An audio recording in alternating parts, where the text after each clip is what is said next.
Hello friends, welcome to our YouTube channel. Okay, तर आज आपण बघणार आहोत meaning of share market. Okay, तर शेअर मार्केटचा मीनिंग नेमका काय होतो ते आपण याच्यामध्ये बघणार आहोत. ओके, तर share market is the best business financial trading platform.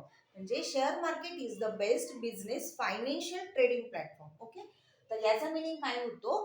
Share market हे सर्वोत्कृष्ट व्यवसायाचे आर्थिक फायनान्शियल म्हणजे काय? आर्थिक ट्रेडिंग प्लॅटफॉर्म आहे. ओके, म्हणजे शेअर मार्केट हे काय आहे? सर्वोत्कृष्ट व्यवसायाचे आर्थिक ट्रेडिंग प्लॅटफॉर्म आहे. तर याच्यामध्ये ट्रेडिंग म्हणजे नेमकं काय? ट्रेडिंग म्हणजे एखाद्या प्रॉडक्टची केलेली देवाणघेवाण. आता याच्यामध्ये कोणत्या प्रॉडक्टची देवाणघेवाण केली जाते? तर याच्यामध्ये म्हणजे शेअर मार्केटमध्ये जे काही फायनान्शियल इन्स्ट्रुमेंट आहे, फायनान्शियल इन्स्ट्रुमेंटची याच्यामध्ये देवाणघेवाण ही केली जाते.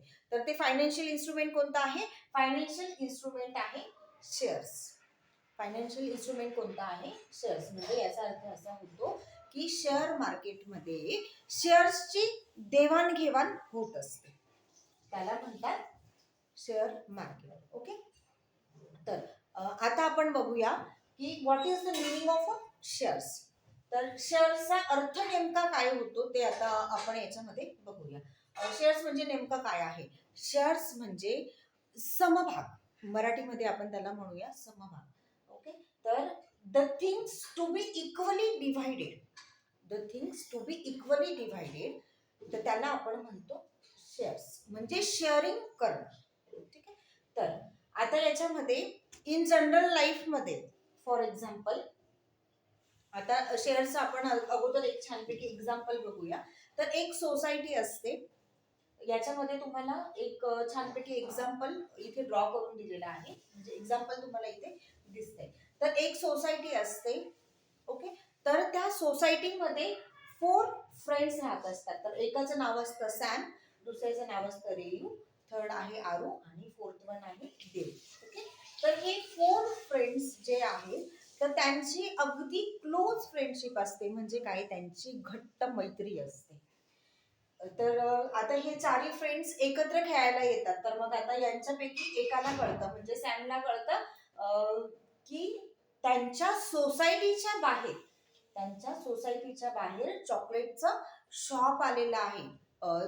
त्यांच्या सोसायटीच्या बाहेर एक चॉकलेटचं जे शॉप आहे, तर तिथे या चॉकलेटच्या शॉपवाल्या अंकलांकडे एक्सपोर्टच्या चॉकलेट्स अवेलेबल आहेत. म्हणजे आता त्यांच्याकडे त्या चॉकलेटच्या शॉपमध्ये एक्सपोर्टच्या ज्या काही चॉकलेट्स आहेत तर त्या तिथे मिळत आहेत.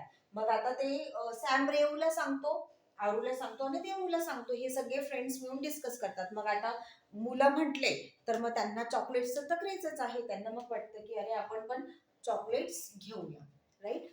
मग प्रत्येक लहान मुलं म्हटले तर त्यांना चॉकलेटचं क्रेज हे राहणारच आहे.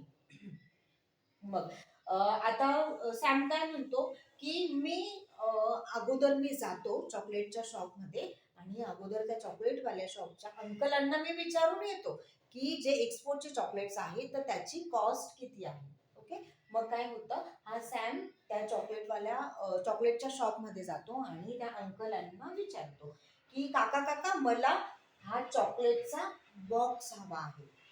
मग काका काय म्हणतात की बेटा, जर तुला चॉकलेटचा हा बॉक्स घ्यायचा असेल तर त्याची कॉस्ट आहे, त्याची प्राइस आहे 200 रुपये.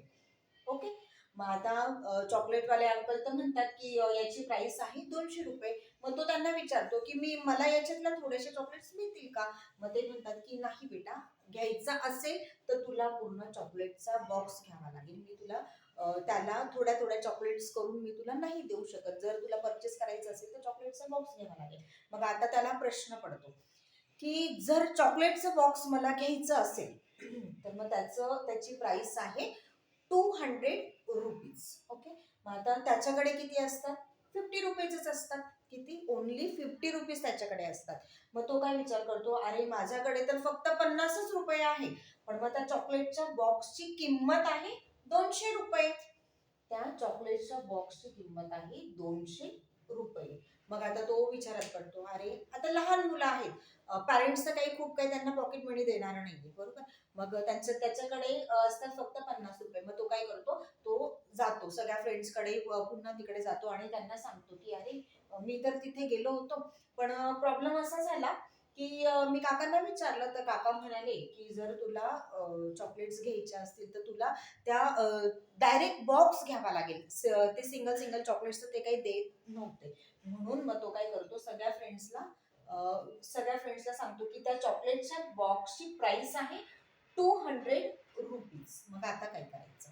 मग आता तो सॅम म्हणतो, रेवला विचारतो, अरे तुझ्याकडे किती पैसे आहेत मला सांग बरं. मग तो म्हणतो, रेव म्हणतो माझ्याकडे 50 रुपीज आहेत.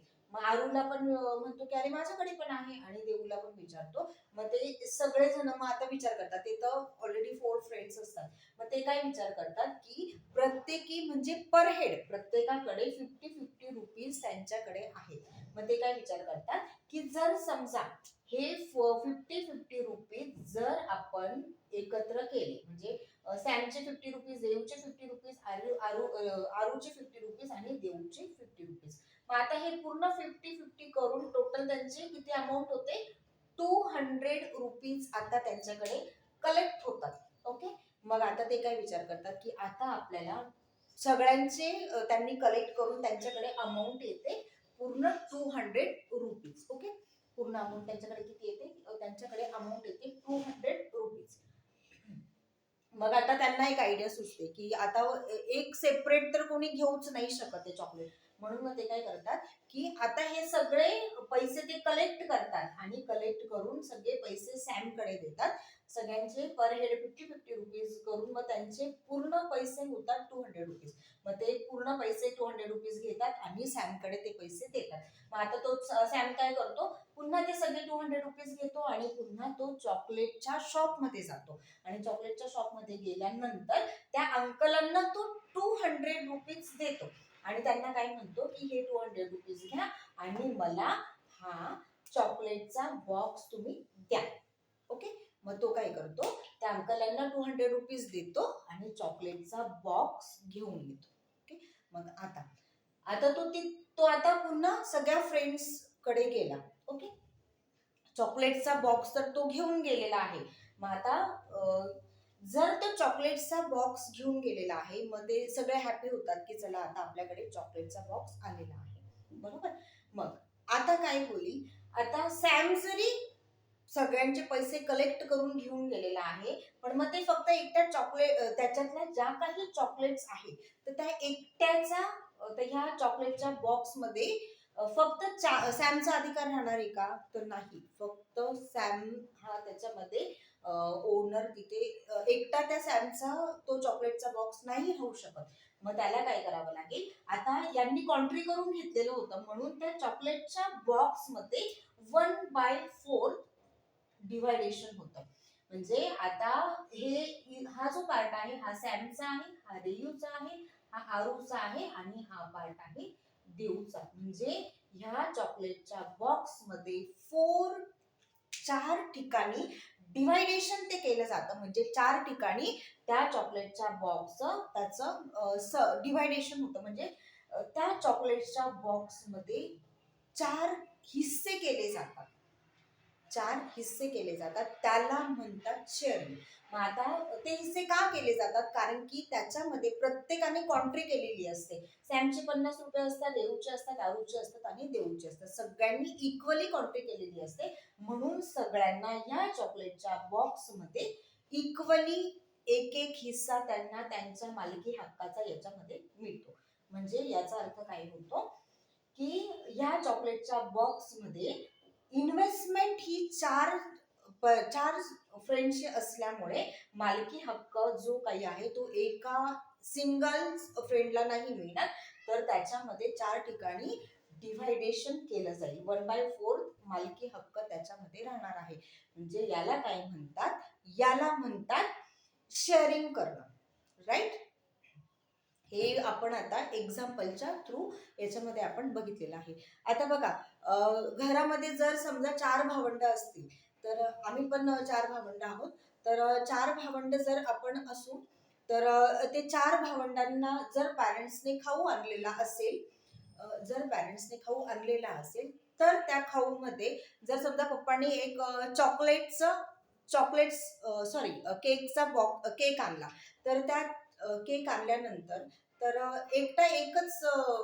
एकच भाऊ किंवा बहीण नाही घेणार, तर त्या केक मध्ये सुद्धा डिवायडेशन केलं जातं. म्हणजे इन शॉर्ट त्याच्यामध्ये शेअरिंग ही केली जाते. ओके, म्हणजे आता this is the best example of a sharing. समजलं असेल, शेअरिंग करणं म्हणजे काय, समभाग करणं, त्याला म्हणतात शेअरिंग करणं. आता आपण बघूया,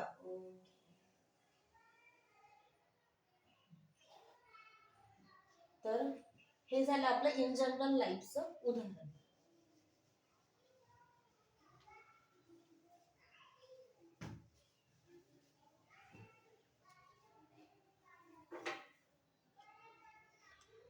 तर शेअर मार्केटमध्ये जर आपण शेअर मार्केटच्या भाषेत बघायला गेलं तर शेअरचा अर्थ नेमका काय होतो ते आता आपण बघूया.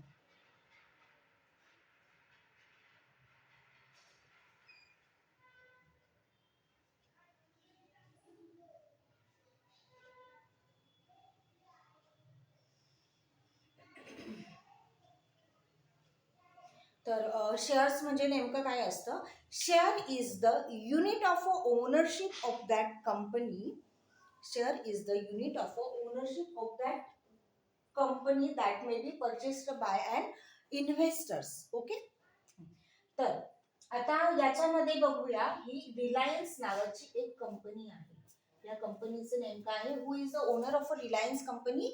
Mukesh Ambani is the owner of that Reliance company. ठीक आहे, रिलायन्स नावाची जी कंपनी आहे, तर जर समजा एखाद्या पर्सनकडे रिलायन्स कंपनीचे शेअर्स आहेत असं जर आपण म्हटलं, तर आता त्याचा ओनर कोण आहे, मुकेश अंबानी आहे. ठीक आहे, तर रिलायन्स कंपनीचे एखाद्या XYZ पर्सनकडे जर एक समजा गणेश नावाचा एक पर्सन आहे आणि त्या गणेश नावाच्या पर्सनकडे रिलायन्स कंपनीचे शेअर्स आहेत. ओके, जर समजा गणेश ह्या व्यक्तीकडे रिलायन्स कंपनीचे शेअर्स आहेत, तर याचा अर्थ काय होतो, तर गणेशची पूर्ण कंपनी ही रिलायन्सची जी कंपनी आहे तिचा मालकी हक्क त्याला पूर्ण मिळणार आहे का, त्यांना तो पूर्णपणे हक्क रिलायन्स कंपनीमध्ये नाही मिळणार. तर जर समजा गणेश नावाच्या व्यक्तीकडे जर रिलायन्स कंपनीचे शेअर्स आहेत, तर त्यांना ह्या कंपनीमध्ये अंशतः वाटा त्यांना मिळणार आहे. म्हणजे बघा इथे. ओके, तर जर गणेश नावाच्या पर्सनकडे जर रिलायन्स कंपनीचे शेअर्स आहेत, तर त्याच्यामध्ये ते अगदी अंशतः त्या कंपनीचे ओनर होतात. त्यांना पूर्णपणे ओनरशिप त्या कंपनीची मिळत नाही. तर याचा अर्थ काय होतो, गणेश नावाचा हा जो पर्सन आहे, म्हणजे हा जो छोटासा स्पॉट आहे, तर याच्या एवढ्याच भागामध्ये गणेश नावाच्या पर्सनला हिस्सेदारी मिळते. तर काही पार्ट त्याच्यामध्ये बघा, याच्यामध्ये DIIs असतील. आता DIIs म्हणजे काय, डोमेस्टिक इन्व्हेस्टर्स असतात. त्याच्यानंतर काही प्रमाणात FIIs असतात, म्हणजे फॉरेनचे जे इन्व्हेस्टर्स आहेत तर त्यांना म्हणतात FIIs. त्याच्यानंतर इन्शुरन्स वाले असतील, नॉन इन्शुरन्स वाले काही असतील, बँकर्स आहेत. त्याच्यानंतर प्रमोटर्सचा काही हिस्सा असणार आहे.